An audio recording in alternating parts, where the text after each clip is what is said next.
স্বাধীনতা দিবসের প্রাক্কালে মানবিক উদ্যোগ খড়গপুরের গ্রিফিন্স ইন্টারন্যাশনাল স্কুলের উদ্যোগে এবং মেদিনীপুর জেলা ভলান্টারি ব্লাড ডোনার্স ফোরামের সহযোগিতায় বিদ্যালয়ে আয়োজিত হল প্রথম বর্ষ রক্তদান শিবির।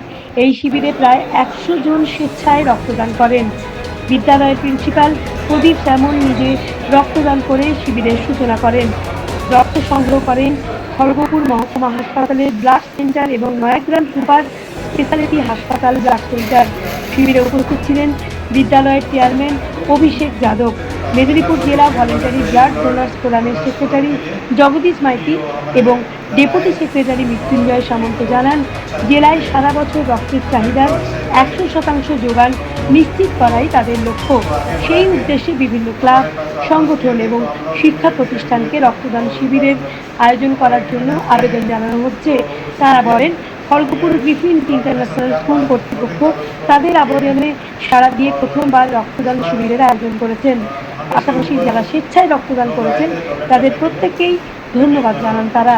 পশ্চিম মেদিনীপুর থেকে শেখ ওয়ারেস আলী। দেখতে থাকুন বিপ্লবী সংবাদ দর্পণ ডিজিটাল মিডিয়া পেজ, সঙ্গে দীপান্বিতা। ज़्यादा लोग डोनेट करें और सेवा पहुँचाएं।